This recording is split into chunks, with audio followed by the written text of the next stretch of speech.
You got that feedback? That's a good question. We were in B2B till 94, we're still in B2B.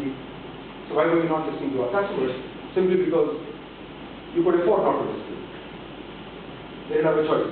Because there was nobody else. There were two or three elite companies, but they were even worse, let's put it that way, compared to what we are today. I mean, then it was not, it didn't sound so bad then. Now it sounds terrible as it was. So, that was done. So from 94, we began a journey where we said, in two or three ways I explained to you. One was we began to work on the quality of the range and the service that our customers like us to expect. Not just meet those requirements, but also delight them with those requirements. A lot of stories on that, but I'll skip that for the moment. We also began to work on a cost graph, because what we could see is from 85% import duty on capacitors, like everything else, this was going to go down somewhere. We were fortunate because in this case, under the WTO, India signed was signatory to the Information Technology Agreement 1, ITA 1, which meant that somewhere in, I think it was in 98 that it was signed, 1st of April 2005, the import duty on a capacitor would be zero. So one thing we knew in our business is that my price is going to fall by 85% in the next, whatever, 8-10 years. That was one reality. The other reality we also knew was that whatever you do to your overhead, they will increase by 10% every year. Because your employees, if their work is going to demand a 10% increment, costs will go up for energy, for everything else that you pay for, and quite likely that the raw material cost would also, being a commodity, you would also have to pay more for that. So all of you, I'm sure, are studying some amount of business economics or costing or whatever. So you can see these two graphs that your scale is going to fall, not just fall, it's going to be like a crash down. Your costs are continuing to go up to some extent. And whatever little profit you made, my calculation was in 3 years would be zero. And the 4th year we will start running again, from the day that I began to look at this whole problem. So the only way that you had, if you really want to make a go of this business, fortunately there was enough demand. Capacitors, there is a very big demand even today, a huge demand, and the shares of figures will be down.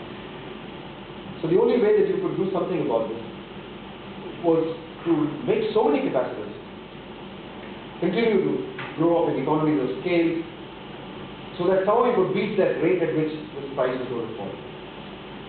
And that rate of aspiration, as I call it, came to 30%. If I managed to increase my top line by 30% every year, for the next any number of years, I could stay afloat. It was not a prosperous way of looking at it, but we could stay afloat. And that's what we began to do. And so from 94, 95 till now, in fact last year we grew at 70%, but so that is now jacked up the whole average to almost 40% year on year. But if I take that 70% away, which was very good, we have been growing at over 30% every year. And as we go in the future, now we are looking at this year, our target is 50% growth over that growth. And I think, yeah, we are looking at an average growth of 50% year on year, at least for the next 5 years. That's where we got. So partly this is going to be a story of how we did it, but because you want to understand how China works, I'm not going to go too deep into it. But if you have some specific answers at some stage, I'll try to answer. Yeah, that's how I propose to go about it a little bit. But let's see. This is just a slide to show to you that the business of electronics that I belong to. So now if I look at it from a macro perspective, this always helps a businessman to also look at what is the big picture of his own business. This electronics business worldwide is something like 2.5 times, 2 times twice as big as any other business that you probably know of, including look at transportation business or the entire food and beverage business. So overall, worldwide, it looks that electronics is a great business to be in. Not only is it the largest, but if you also compare it with this is a dated figure, but brings home the point. The world GDP is growing at about 3% pre-recession. Yeah. We will get the new figure soon. But electronics is growing at 7.5%. So whatever the world GDP growth rate is, we were growing at 2.5 times that in the electronics business. So to that extent, I told myself this is not a bad business to be in, because the whole business is going to grow at that rate. And the interesting thing is the last 10 years, the business is growing much more in India, in countries like India and China, than it is in the rest of the world. And the reason for that is that as people come out of the poverty line or low middle class or whatever line you draw, one of the things that they spend a lot of money on now is electronics, whether it's the cell phones, or iPhones, or laptops, IT equipment. But not only that, things that you don't realize. For example, a new car today is about 40% of the bill of material of a car in a higher end, in a BMW 7 Series, for example. 40% of that cost is electronics. So there are more than 52 processors working in a car like that. So there is a lot of electronics that is growing. So that was good news, and we said, okay, looks like we have the right business. We also tried to compare what is happening elsewhere in the world, and of course when you talk about any comparison in this country, you start comparing yourself with China. Several reasons. Electronics to the GDP ratio in the world was about 3%. China was already going ahead at 10.5, and now that was 2005, now it's closer to 12%. So a lot of what China was doing, a lot of their growth was coming out of electronics. And India, even then, we were only at half the world average. So we still had a lot of room to cover. Even if you compare it to electronics versus all manufacturing, the world was at about 17% of all manufacturing was electronics. That's a large figure. In India, we were somewhere half that. While China was at 27%, the current figure is closer to 23%. One-third of all Chinese manufacturing is electronics. So that's the business we are talking about. So there was no doubt in our minds that we were talking about the right business. Per se, the business... One small point. Sure. Previous slide. China is having such a high ratio. Yeah. Isn't it partly because China is the biggest possibly exporter of electronic items? It's not for domestic consumption, but largely for the... That's right. Of course, China in its own defense, especially when they're defending themselves in the American thing now, is talking a lot about... They also import a lot of electronics, interestingly. A lot of very high value add microprocessors are imported. But you're right, they were basically looking at being the factory of the world. So why was India doing so badly in terms of manufacturing? So I've cut out some slides, but if I were to give you figures, today the total electronic hardware consumption in this country is about $50 billion. $50 billion. Year before last, it was $30 billion. That's the kind of growth we're seeing. In 2 years, we've gone from 30 to 40, 45, 48, 50. There are many figures, but I think the figure of 50 is closer to the truth. In 3 years, we have gone from 200 million to 600 million cell phones.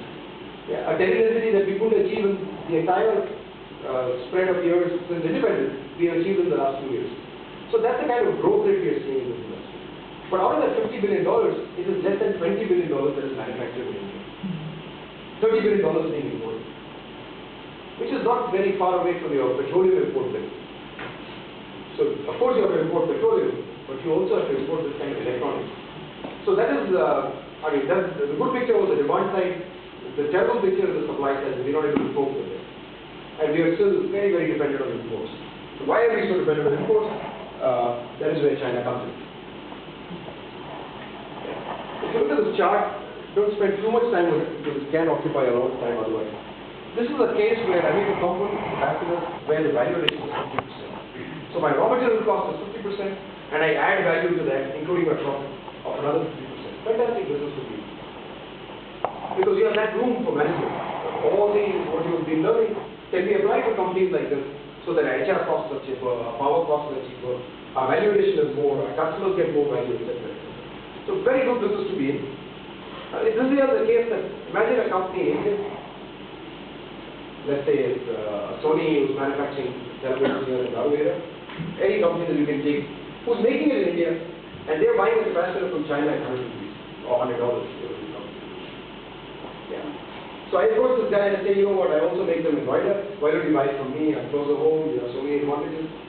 He says, sure. If I get it from China at 100 rupees, please match the same price to me. So what I've done here is done a comparison of the costs of these two companies in two different economies. 2% is the central sales tax. So don't worry too much about it. But we have a funny situation where if I sell within India, I will charge 2% to my customer. If you import it, you don't have to charge that. So it's a sort of a, it's an anomaly, and hopefully with the GST, goods and services tax that we're expecting soon, this will go away. But nevertheless, that's a cost. So the figures in red are the only differences between costs of China and India. And this is specifically prepared to say that imagine the most efficient company in India. So why is most efficient? Because their costs are the same as China for everything else. So I procure my raw material at 48 rupees or 50 rupees, let's say, at the same price as China, which is impossible. Because if China is so good at their cost, then obviously the Chinese capacitor manufacturer gets this raw material is much cheaper than I do. But for the sake of this example, I said that's my problem. I have to find a way. So forget it. It's 48 for me and 48 for him. The small figure of the sales tax again, but leave that out. Raw material support, or what we call the infrastructure or logistic cost, is 2.5% in the case of India. In China, it's only 1%. If I share with my business colleagues, they say this is wrong. In India, it's more than 3 or 4%. And why is that? Because every transport, to give you a very quick example, this wire that I buy from Shanghai, it's my favorite example, comes from a factory near Shanghai. Tons of wire every month I buy. This is put onto a truck in a factory called Shaoxing. Shaoxing is 300 kilometers from Shanghai. They put it in a truck there. The truck or the container carries it to the port in Shanghai. In Shanghai, it's taken onto the ship. The ship sets sail from Shanghai and comes to Mumbai port, Bombay, Jawaharlal Nehru port. It reaches there in 21 plus minus 1 day. So it can be on 20th day or it can be on 22nd or 21st. That's the window of error that they have. It cost me 4 rupees a kilo to get that wire all the way. But once it rebirths in Bombay, our infrastructure is so poor that from there to get onto a ship, to get cleared by our customs, to get onto a truck, and then come to my factory in Noida, it can take anywhere 7 plus 7 days. It can be 14 days or 13 or 12 or 7. So you can't plan your inventories very well. And sometimes they don't come. And that cost is 14 rupees a kilo from Bombay to Noida. So just to illustrate one example of how costs can be different. Similarly, I've taken 2 other cost differences. I've kept the manpower the same because that's my issue. As an entrepreneur, I'm responsible for my costs. Power. We don't get power. You have your own DG sets, your own, your substitutes, and then you need to have UPS because the quality of power is terrible. The machinery we use is very sophisticated, so you can't afford to let it go, etc., etc. So where our cost is 5, their cost is in China is 2. The third one is finance. This is a capital intensive business. For every 100 rupees of sale, I have to put in 80 rupees of investment. Because component is that kind of a business. Wherever you see a high value add, the chances are either the skill level is high or the finance costs are very high. So here again, we are more expensive than China is. So it's 5 to 2.5. So these 3 figures in red are basically the cost of what we call disability. And I've just tried to highlight that, especially for the government, this slide. So if you do just that, the Indian company in this example makes 9.5% profit. The Chinese company makes 9%. Double. But the story doesn't end there. If you calculate the return on investment, because you invested 80 rupees in a business like this, the return on investment is 12% here, vis-a-vis 24% in the case of the Chinese. And to add to that, this is where the Chinese are really smart. They have a very simple system like our GST that we are expecting. They've had it for years. It's called the VAT, the value added tax. So the VAT is paid on their raw materials. When they bring in something into their factory, then they pay a capacity or whatever they make out of it. When they sell it, that VAT has to be charged to their customers. That's simple. When they export it, that VAT is refunded. But the refund is the total of 17%. That is the VAT rate. But what they have paid already is 17% or 50%. So that's the raw material cost. So 50% or 17%, that's 8.5%, is a net profit you make because you're exporting, vis-a-vis selling it within China. And that's one of the secrets how China has held on to this competitiveness. This is one of them, which you can't do anything about. The other one is, of course, the foreign exchange or yuan. Yeah, the value. The government recognizes it's refunded by the government based on the problem. But in India also the VAT does not give the set-off now to the exporting firms. I thought the manufacturing firms are eligible for the VAT refund. Yeah, no, you're not eligible for VAT refund. What you're eligible for is you don't charge VAT in case of exports. So that effectively... No, it means that my costs are gone. See, so whatever you paid on the cost, that's also not reimbursed. That's not reimbursed. You can, for example, a very strong lobby like garments, so they get a drawback in that case, which is again a very tedious process, but even the drawback is limited to what you have spent. It's not an additional advantage that you get over here. No, but the 17% which China is returning back, it has to be somewhere accounted for in the cost where you pay the taxes, isn't it?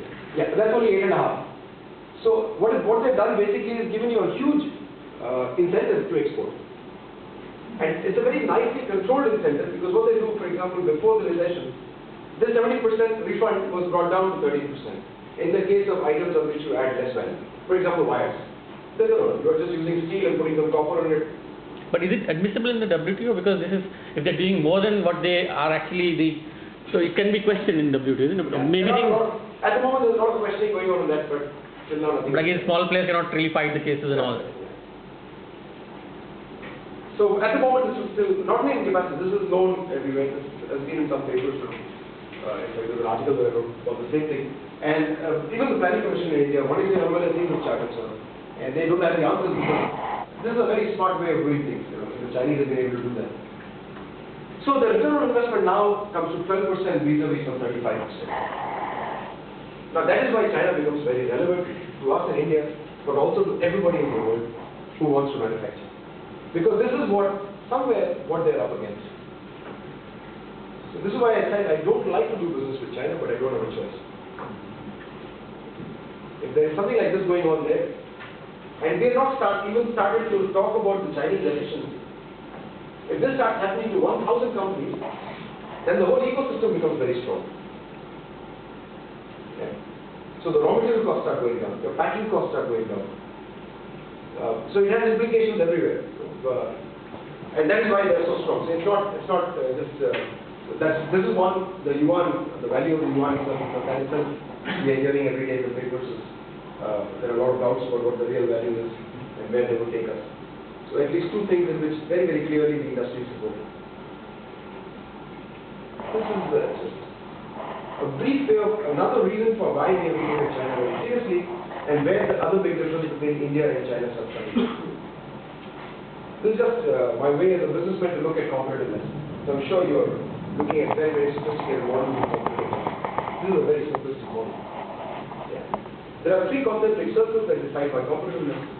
Most important is me, the company itself. Who am I? How good am I with my competition across the world? And that itself is a huge subject. Right? But the company cannot do it alone. If they want to be competitive in a sector, you need to look at the enablers of the environment or whatever they need to do. So for example, cell phones are suddenly becoming very popular because now the ringtone industry is involved. The cost of making a cell phone has come down. The service provider has allowed a very cheap license fee. Now tomorrow, for some reason, if they were to increase the license fee by 100 times, then this whole advantage will fall through. So a lot of people need to come together, the market, the supply system, the policies, the taxation, and the needs of the people. Everybody wants to talk to each other, so that's a big need. If we were a country that was not so happy talking to each other, that itself would not have happened. Right? So that is the reason why the environment is very important. And finally, the policy. Yeah. So you can look at infrastructure, could be taken as a part of the policy, but there is a cost of doing business. And I deliberately put that as a product because the company is the most important. So whatever the value the company brings in, X to the power of 3, I say, or whatever. It's far more valuable than what you do in a company. That is why within the same country, one company does much better than the others. And the good, so that is the amount of competitiveness it brings to the table. However, I keep reminding everybody that this is a product. So if one of these things is missing, if it's 0 for some reason, then the whole competitiveness will fall. In spite of however good you are, you will not be able to do it. If I'm an iron ore exporter out of this country, which is the lowest value add activity I can do, and tomorrow you ban exporting, there I am. However good I was at my logistics, at mining, I will fail. So it's as simple as that.